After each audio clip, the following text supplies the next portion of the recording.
Hey everyone, thanks for turning into the Murder Files. I'm your host, Buffy Gunner.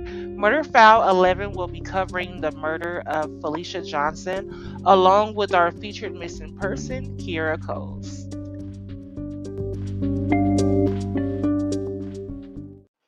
Hey everybody, thank you for joining me again. I know that this is a little late. However, I had real life come up, and we can't stop real life. So here I am. Either way, I was gonna do it either way. So let's go ahead and hop into it. We're gonna go ahead and update the details about the Felicia Johnson case. I did touch on it last week, I believe, on that episode. Was it that episode? Yes, I did touch on it last week on an episode, but I'm gonna give you more details here. I have Fox 26 Houston news article pulled up. So let's just get started with that. Their title is Documents Reveal Gruesome Details, Google Searches Surrounding Felicia Johnson's Murder. Newly, before I get started, let me say if you guys hear anything in the background, my dog is in here with me today. And he's not trying to have me put him out. So if you guys hear my dog buds, I'm sorry. But let me go ahead and finish with the article. Newly released documents are revealing shocking and gruesome details about the murder and disappearance of 24-year-old Felicia Johnson, who vanished in April. The suspect in her murder is still on the loose. Johnson came to Houston from San Diego and attempted to get a job at a local strip club. We're now learning that she allegedly met 28-year-old Ch- Chukwebuka. No, okay, so it's a in another it's an African name. So let me just figure this out. I think it's Chukwebuka Noibodo on Snapchat. They agreed to meet for $500. According to charging documents, the suspect sent a Uber for Johnson to the Intercontinental Hotel around 3 a.m. on April 16th. That Uber took her to the suspect's old address on Windchase Boulevard. Police say the suspect picked her up from that location and took her to his new residence on Richmond Avenue. Johnson hasn't been seen since her bloody phone and her purse were found abandoned near Bear Creek Park. On Thursday, police revealed that they found evidence leading them to believe that she was murdered. The evidence was revealed in the charging documents. On April 17th, the suspect purchased a saw, towels, large trash bags, and a trail flashlight. Those little small little flashlights so you can see. That's what I'm thinking. Let me Google it so I can see exactly what it is, because that may. Oh, okay. So like one of those regular flashlights that we all have in the house somewhere. All right. When officers searched his vehicle, they found a gun, latex gloves, a large kitchen knife, and a shovel. They also found Johnson's blood in his trunk and back seat, as well as blood stains throughout his apartment. Houston police say the suspect allegedly Googled things like what does bleach do to blood, how to be a serial killer, and how does one plan a murder without getting caught. Let me stop right there. And let me stop right there and let's say that again. Houston police say the suspect allegedly Googled things like what does bleach do to blood, how to be a serial killer, and how does one plan a murder without getting caught? So basically, what that tells me is he doesn't plan to stop killing people. He plans to become a serial killer. Like this motherfucker really out here after blood for what reason? I have no idea. And that's just crazy to me. Like, because you're not going to Google how to be a serial killer if you don't want to be a serial killer. But let's go on with the article. On April 30th, nearly 2 weeks after Johnson's apparent murder, His Google search history revealed he was still looking for Houston escorts. The investigating detective said in those documents that he believes Johnson is deceased and was likely dismembered. On May 13th, nearly 1 month after Johnson's disappearance, police arrested Nobudu. That's when they went through his phone, where they say they found a photo of a dismembered woman and photos of three other dead bodies. Fox 26 also learned that the suspect was previously investigated for attempted sexual assault. The victim chose not to press charges. Yeah. So you mean to tell me that the police, Texas, Dallas, I mean, what's this, Houston? They all dropped the ball in Texas. Look like that's why I'm just so confused on the city just that quick. Y'all let this dude go after y'all saw a picture of a dismembered woman. Like they couldn't do a Google reverse search to make sure that these photos wasn't already out there. They couldn't do some type of search to find out who these people were. You can't tell me that that wasn't enough to hold him. If if I was a cop, I would have held him on that. Like that's ridiculous. People they be holding people for less. So I'm not understanding. Right now, it's unclear why the suspect was released from police custody after his arrest, but he's on the run, charged with murder and tampering with evidence. Johnson's body has still not been recovered.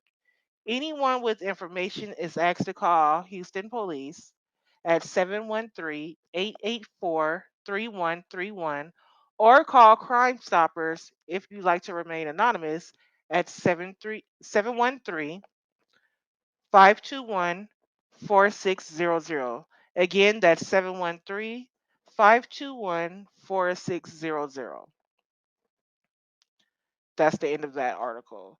Now, I'm really sorry that this has happened to Felicia and to her family, her friends. I'm not exactly sure off the top of my head if she had a child, but if she had a child, I really feel for that child. Ladies, we have to start being careful. I understand that you guys want to, I don't have a problem with people who do sex work or whatever. But once I first heard this case, I knew exactly what was going on. When they said she came out here to celebrate her birthday and to make some money, I'm like, to make some money? Oh, okay. So I know exactly what it is. However, I still went ahead and shared it because her story should be heard. But I kind of knew that this was going to go all the way left. It almost, well, it really always does, really. And we're going to have to, what we as women have to stop looking at money as if there is not other ways that we can get it. There's other ways that we can go out here and make our money and it just be easy. Or we not out here giving up our bodies to these weird ass men who you don't really know who they are. Like dude wants to be a serial killer from what we know, and this is who she met up with. This could have been anybody. And it looks to me that he's targeting sex workers. So if you do sex work and you're out in Texas or wherever, do be careful. I was even reading a story, not reading a story, I did a story not too long ago where this trucker in Ohio kept a 7-year old in his truck and was taking her to state and molesting her. We got to start doing checks on these men and stuff. But stop tripping, please. We have to start doing checks on these men. That's why it's not good to meet men just randomly because they can tell you anything. He basically told her anything. He had her sent to his old house. That really wasn't a smart move. Like, okay, you send the Uber to the old house. You should have just had the Uber come to your house because I'm sure your Uber account was at that address before since that was your old house. And I wonder if he where he could be now. Is he still in Texas? Um, could he have went back to his country? I don't know if he's from here or he was born in over in Africa somewhere. That was never made clear. We don't really know who this guy is. All we know is we have a picture of some light skinned tall dude that's heavy set, and he looked batshit crazy. He really does. I don't really want to touch on this case anymore. I just wanted to update you guys. I don't want anyone to take my words of how I really feel about the case and and get it all messed up with how they feel that what I'm saying. So I'm gonna leave you guys with that, and I'm gonna go ahead and run some news clips so you can hear exactly what the news said yourselves. I'll be back with the featured missing person, which is gonna be Kierra Coles. I think we got work to do, and we're ready to do it. It was Texas EquiSearch volunteers that found Felicia Johnson's purse in Bear Creek Park, close to where Johnson's family found her cell phone. And although Houston police believe the 24-year-old was murdered, they still have not found her body. Bear Creek Park, it's thick in areas. There's some little roads that go off. There's some little areas that would be simple to pull in and dump something and get out without being seen. Tim Miller says his volunteers stand ready to search again. The suspect, Chukwuebuka Nwobodo, is charged with murder, but still on the run. We actually didn't even do call outs for all of our members because we didn't want the possible suspect to know where we were searching or what we were doing. According to court documents, here's the timeline Houston police homicide detectives have laid out. On April 16th at 2:56 in the morning, Johnson is last seen at the Intercontinental Hotel at the medical center. She gets into an Uber HPD says was ordered by Nwobodo. He responded, detectives say, to an ad Johnson placed online. The Uber took Johnson to Nwobodo's old address on Windchase. Then he picks her up and takes her to his apartment on South Richmond, according to police. An hour later, his car is seen on surveillance video leaving the complex. And at 5:12 in the morning, Johnson's phone connects with a cell tower near where her family finds it in Bear Creek Park later that day. The next 2 days, HPD says receipts show Nwobodo took out money, purchased supplies, and his internet searches included things like most forested parts of Houston. On May 13th, detectives got search warrants for his car and apartment. He was taken into custody during a traffic stop, but it's unclear when he was released. In the apartment, investigators found very strong support of Johnson's DNA, and in his car, a gun, knife, and shovel. My fear is now that, and hopefully I'm wrong, that this is one of them cases where she's never going to be found.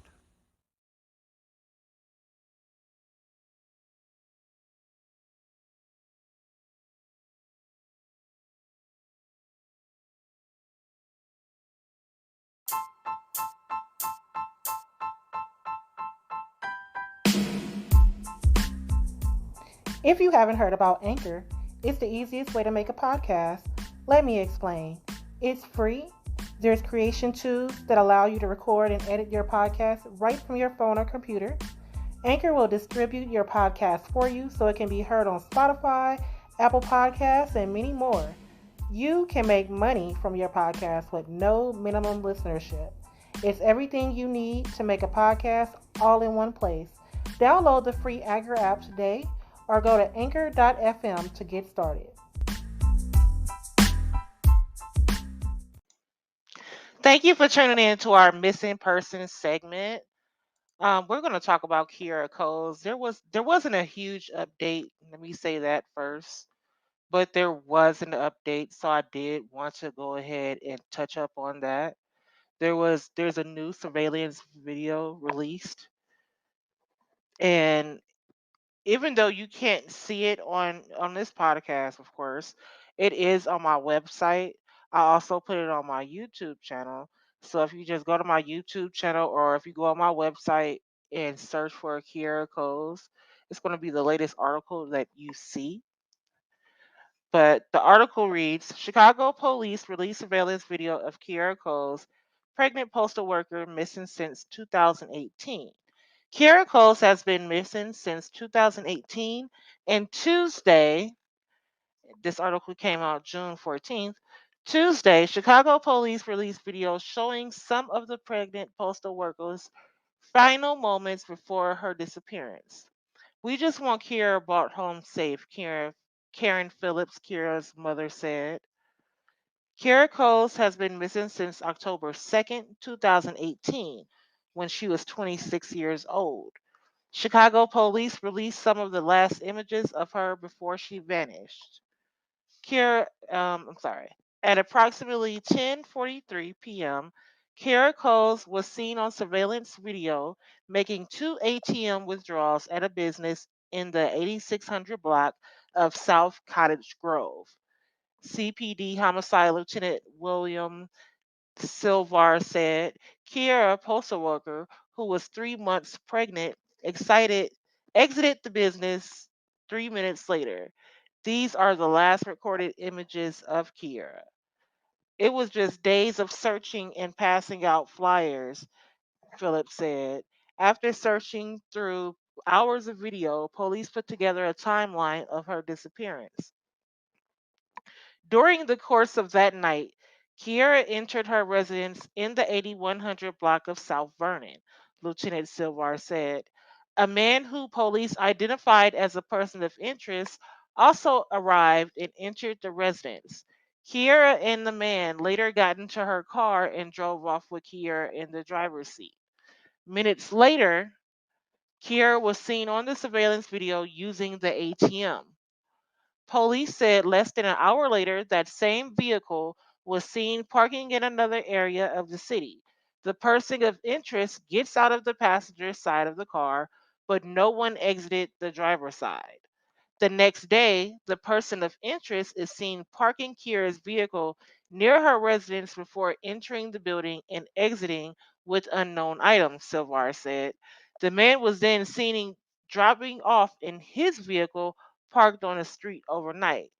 When he was questioned, police said he gave varying accounts of the last time he saw her. Police interviewed her family, friends, searched her apartment, personal belongings, vehicle, and social media pages, and still nothing. Her family just wants her back and are pleading with anyone that has any information. I would love to see her with her child, Karen Phillips, Kira's mother said. She is such a mothering person. While initial surveillance video released by CPD was not Cole's, investigators and Cole's family hope everyone will stop to check out these new images to try to close this cold case. If you know something, say something. This has been going on too long. I just hope that anybody out there who knows something have a heart and finally call in, Phillips said. Tuesday afternoon, community organizers prepared for the fifth annual March We Walk for Her at 5 p.m. at 35th Street and King Drive. The purpose of the event is to bring attention to all the unsolved cases of missing women and girls of color. What's most important is Kierra Cole's case is every code case. What's most important is Kierra Cole's case and every code case get the attention it deserves in the black and brown community. Tanisha Williams, Kenwood Oakland Community Organization said, Coles was a letter carrier. She will be a mother of a young child now. I can't let her down, Phillips said. I have to do all that I can to bring her and her child home safe. Cole's mother said the painful void remains for her family, but hopes someone with information will ease their suffering. Anyone with information is asked to call. Contact police at cpdtip.com. And definitely any type of information, like if you're listening and you know anything, like it could be like something that you think is not important. It could be very important to that case. So I hope someone do end up saying something. I hope he does get caught lacking and have to do time for this. Tell these people where this girl at. They know who they gonna get. I'm not exactly sure why they can't actually make an arrest with everything that they know. I do have his name. Give me a second because I have his name somewhere.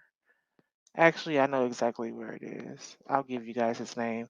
They won't name him in the media for legal purposes, but I'll name him. I don't care. Just give me a second to get there. Let's see.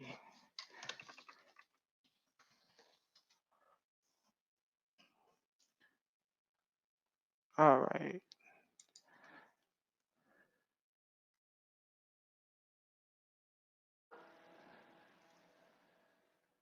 I know I have it because it was said in the comments section by one of my top fans. So I'm looking for her comment right now. Ashley. She said his name is Josh Simmons and his girlfriend was Kierra Smith. Kiara Smith. They know exactly where she is. I'm sure they do. And I really hate that this happened to her. And I hate that this is happening to their family. I would know what I would do in this situation. This is seems so odd. It's so weird. But that's all the information that they shared, and I just wanted to update you guys with that information. So I'll see you guys next time. Thank you for tuning in.